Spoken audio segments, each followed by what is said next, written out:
今天要带你去的地方在中国西北甘肃永昌，一个你在地图上可能都找不到的小村子，但这里的人会让你怀疑自己是不是走错了国家。蓝眼睛、黄头发、高鼻梁，一口地道的甘肃方言，户口本上写着汉族。村里的老人会告诉你，我们祖祖辈辈就在这里，可他们的长相明明应该出现在几千公里外的欧洲。更诡异的是，这个村子原本叫者来寨，2004年突然改名黎前村。黎前是2000年前中国对古罗马的称呼，这到底是怎么回事呢？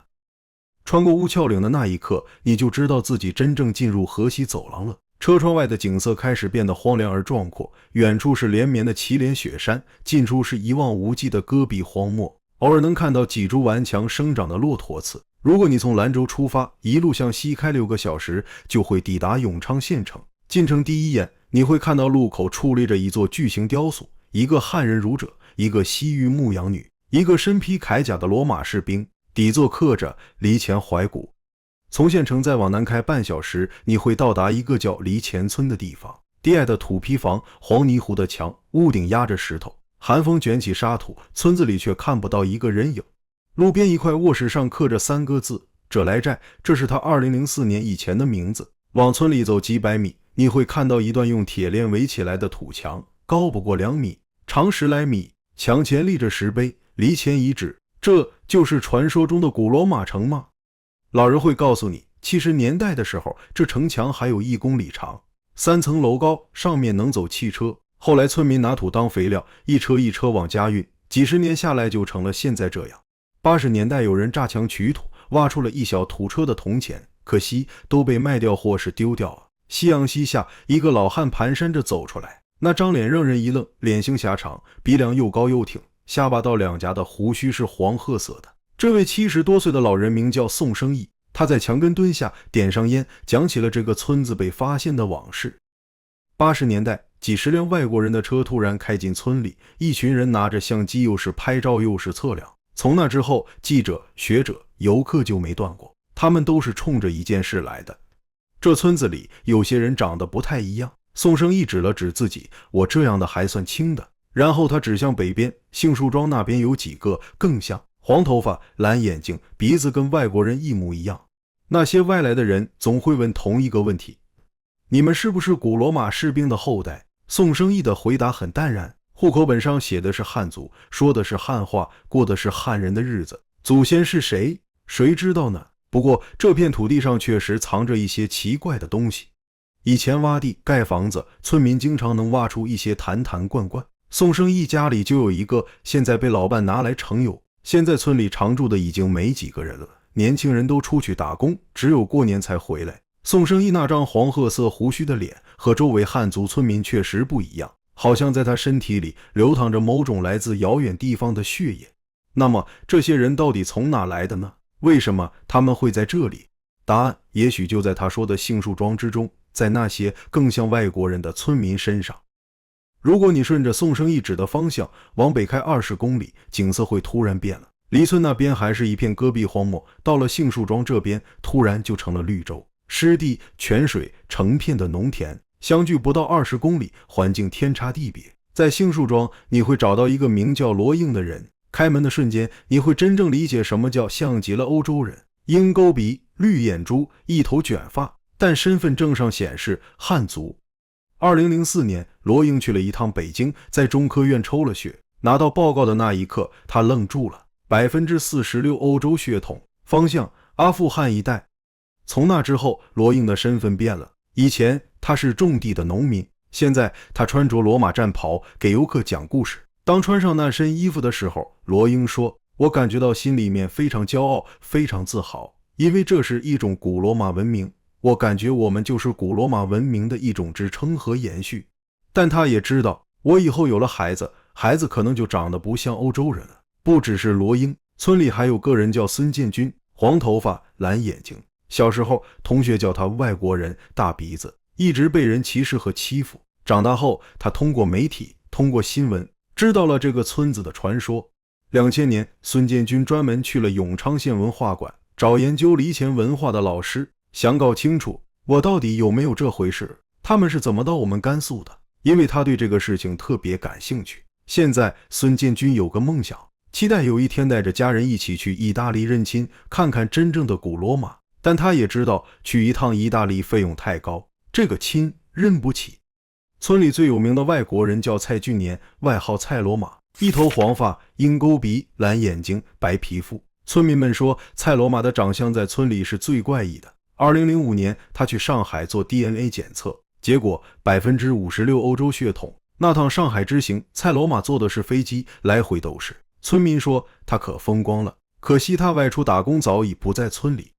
在杏树庄和周边的村落，像罗英、孙建军、蔡罗马这样的人并不少见。有人头发是棕黄色的，有人眼珠是蓝色或绿色的，有人鼻子又高又挺。更奇怪的是，这些特征的出现属于一种返祖现象，有明显特征的人只有60多人，不明显的有200人，而他们的子孙已经不明显，甚至这些人的兄弟姐妹、父母也没有什么特征了。早先，这些有返祖现象的村民因为长相怪异遭到歧视，离前村的村民从不出外打工，这在一定程度上也保证了血统的延续性。但即便如此，基因还是在稀释。小时候金黄色的头发，长大后会慢慢变黑；蓝色的眼睛，年纪大了颜色会变浅。再过几十年，这些特征可能会彻底消失。可为什么会有返祖现象呢？他们的祖先到底是谁？这里到底发生过什么？答案也许藏在更深的地方，藏在这个村子的生活习惯里，藏在那些奇怪的习俗里。在黎前村和杏树庄，如果你留心观察，会发现一些奇怪的东西，比如村民们做的一种特殊的馒头，馒头顶端会有一颗枣，村民会利用枣核捏出一个牛鼻子的形状，所以这种馒头也叫牛鼻子。但这个馒头不是用来吃的，是专门用于祭祀祖先，而且这种独特的祭祀方式只有黎前村的人会做，周围其他村子的人都不会。对于牛，黎前村的村民有着特殊的感情，他们逢年过节都要宰牛，喜欢闻那个牛身上的血腥味道。在很早以前，村里还流行一种游戏斗牛，村民们会把公牛赶到屠宰过牛的地方，让牛群闻到血腥。牛闻到血腥后会发狂，突然奔跑、吼叫或者拼死抵斗。他们还喜欢让公牛互相决斗，越斗越猛。村民们就在旁边兴奋地看。在村社和主要路口，你还能看到牛公庙。这种对牛的崇拜，在周围其他村子是看不到的。为什么这么崇拜牛？有人说，这和古罗马的角斗士文化有关。古罗马人崇拜牛身上那种勇猛无畏、一往无前的精神。但这还不是最奇怪的，最奇怪的是他们安葬死者的方式。在黎前村附近，考古人员有了一个震撼的发现。2003年，在一个叫红庙洞的地方，考古队挖出了一批汉代墓葬，一共99座墓。当考古人员清理完这批墓葬后，所有人都愣住了。墓葬竟存在着5个诡异之处。第一个诡异之处是，这99座墓的墓主竟清一色全是男性，没有一座女性墓葬。这意味着什么？军队，只有军队的墓地才会出现这种情况。第二个诡异之处，这些骨骼的体型异常高大，男性身高普遍在180厘米左右，有的甚至更高。要知道，汉代人的平均身高只有160厘米左右，这些人比当时的中国人整整高出了一大截。第三个诡异之处是头发，有些墓里的头发还没有完全风化，考古人员小心翼翼地提取出来，发现颜色是棕红色的，不是中国人的黑色。第四个诡异之处是衣物，墓里出土了一些衣物，红色的纽扣，这不是汉服的特征。汉代的衣服用的是系带，不用纽扣，而且即便用纽扣，也不会是这种圆形的红色纽扣。但最诡异的还是第5个发现，99座墓，不论地形如何，不论朝向是否合适，墓主一律头朝西。汉族人讲究风水，要看地形，看地势，看龙脉，头朝南的有，朝北的有，朝东朝西的也有，完全看风水怎么说。但这99座墓就像商量好了一样，死死朝西，这违背了所有汉族人的丧葬习俗。西边是什么？如果从黎前村一直往西，穿过河西走廊，穿过中亚，你会到达一个地方——古罗马帝国。考古队在现场测量时还发现了一个细节，有一座墓的墓主头骨右侧有明显被钝器打击的裂痕，这是致命伤，他死于战争。99个男人，身材高大，头发棕红，头朝西方，死于汉代。他们是谁？为什么埋在这里？又为什么要面向西方呢？而在黎前村活着的人也遵循着同样的习俗，村民们在安葬死者时，不论地形如何，一律头朝西方。这个习俗已经延续了2000年。除了墓葬，村里还有一种特别的舞蹈，叫做蝎子舞，又名霸王舞。这是一种群体舞蹈，每个舞者准备一根2尺4寸的木棍，也就是船子。2尺4寸象征着24节气。船子两端有3个长方形小洞，每个小洞中穿上4枚方孔铜钱，寓意4季12个月。船子是红色的，两端分别系上红绸和绿绸，代表太阳和月亮。舞蹈的方式说起来简单，配合着韵律起伏挥舞船子，但集体舞最重要的是整齐和谐，跳起来气势雄壮，变化多端。有专家认为，这种舞蹈很可能来源于鱼鳞阵，也就是古罗马军队独有的那种鱼鳞阵。牛鼻子馒头、斗牛游戏、99座神秘墓葬、蝎子舞，这些习俗和证据都指向同一个方向。这些人的祖先来自西方，但他们到底是谁？怎么来的？为什么会在这里？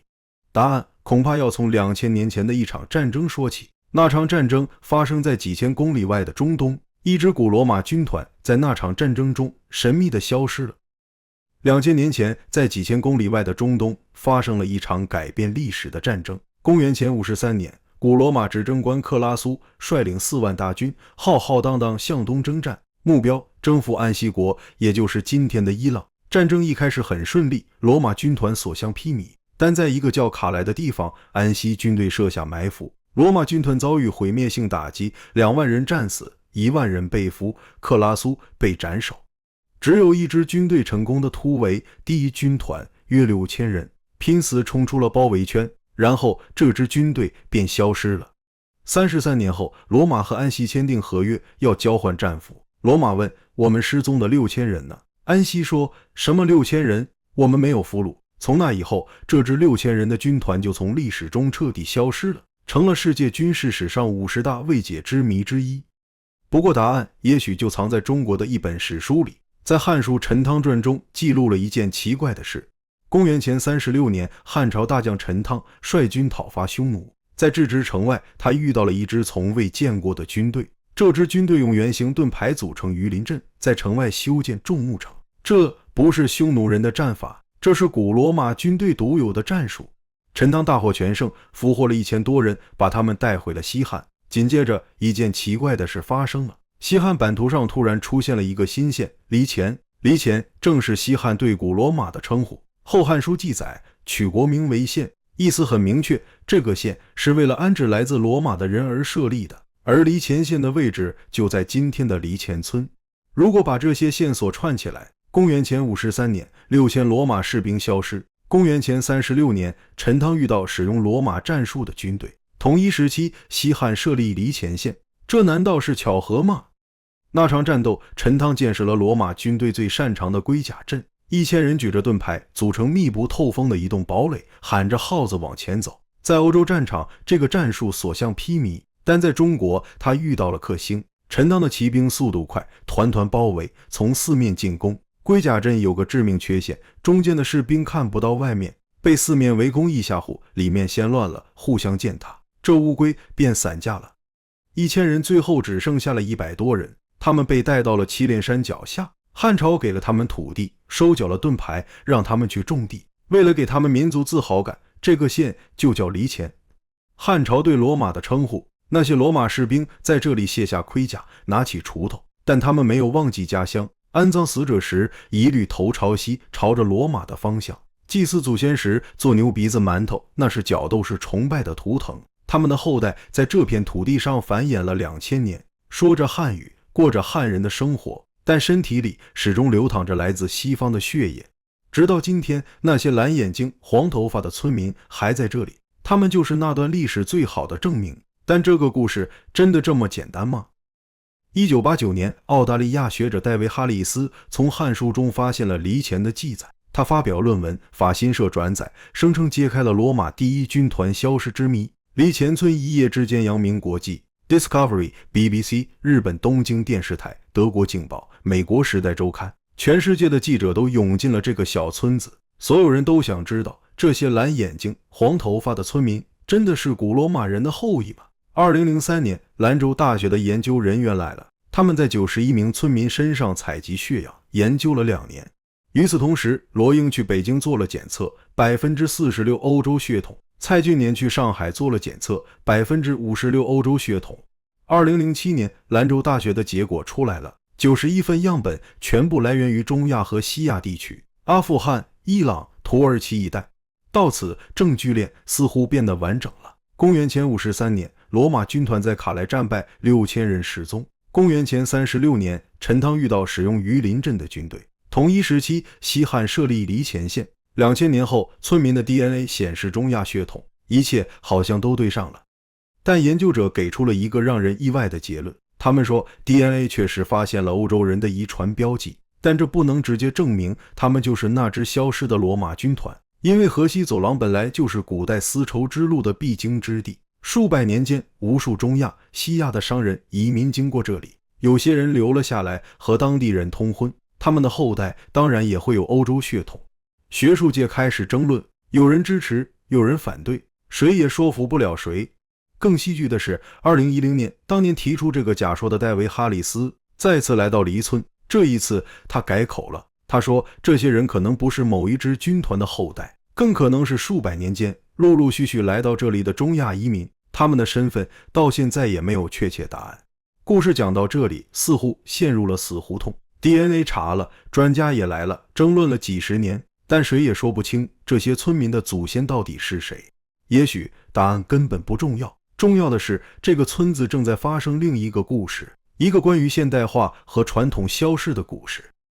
2004年，黎前村的村委会做了一个决定，把村名从者来寨改成黎前村，村口修了黎前亭，立着石碑，古罗马归顺中国碑记，村委会建筑改成仿罗马风格，意大利人还来种了2排松树。县城南路口矗立起了开头提到的3座巨型雕塑，黎前怀古。2010年，更大的计划开始了，村南要建一个占地数百亩的罗马城景区，古罗马广场、罗马神庙、罗马一条街应有尽有，甚至村子还建了座金山寺，罗马神殿式建筑，纯紫铜宝顶，可容纳1000人，计划投资6亿元。村民们听到消息可兴奋了，老人开始在村口摆摊卖青菜、黄瓜、矿泉水、可乐，想赚点小钱。罗英也不再种地，而是穿上了罗马战袍，手握兵器，当了形象大使。一切看起来都在变好，但2015年工程却意外地停了。那个占地数百亩的罗马城修了一半，荒废在那里，杂草丛生，围挡倒塌。宋生一老汉说，这些建设对他们的生活没带来太多的影响，村子还是很穷。另一个村民说，老百姓等着一步登天，结果年年说动工，年年没动静。更糟的是，村子正在空心化，青壮年都出去打工了，只剩老人，只有春节才能热闹几天。而那些明显有欧洲血统特征的人也在消失，从200人减少到60多人。2015年，永昌县和意大利博拉市结为友好城市，每年都有意大利的游客来，看着罗英他们说，你们是我们的亲戚。但孙建军想去意大利认亲却认不起，费用实在是太高了。田埂上，一个老人依然在耕作，他也有些罗马人的外貌特征，但远不如罗英明显。他偶尔也会想起罗马，其实他不知道罗马人长什么样，也不清楚人家的制度、生活。外头的新闻传得漫天飞，落到手头的财富却依旧稀薄。他今年60岁了，改变生活的无力感越来越重。有人问他想不想和罗马人换一种生活，他说想换，想换。停顿了一下，又说罗马人也不要我，我成了废物了。远处残垣间，门扉上的烫金字财源广进仍清晰可辨，横幅高悬，却在风吹日晒下褪色卷边，就像黎前村轰轰烈烈的罗马梦。在永昌县博物馆的库房里，有一块1400多年前的石碑，隋故城功夫军墓志。墓志记载，成公蒙曾任黎前县令，公元584年去世。8年后，公元592年，隋文帝下令撤销黎前县。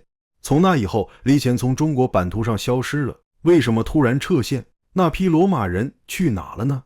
历史没有答案。2000年的时光改变了很多东西。一支军队可以消失，一段历史可以变成传说，但有些东西没有改变。99座头朝西的墓葬还在，牛鼻子馒头的习俗还在，那些蓝眼睛黄头发的村民也还在，他们的身份证上写着汉族，他们的 DNA 里显示出中亚的血统，他们的习俗里保留着西方的影子。这3件事看起来矛盾，但也许这就是答案。宋生义说，祖先是谁，谁知道呢？罗应说，我感觉我们是古罗马文明的延续。孙建军说，我就是中华民族的一份子。3句话看起来矛盾，但其实都对。2000年的时间足够一支军队融入一个民族，他们可能来自罗马，可能来自中亚，可能来自更远的地方，但现在他们就是中国人。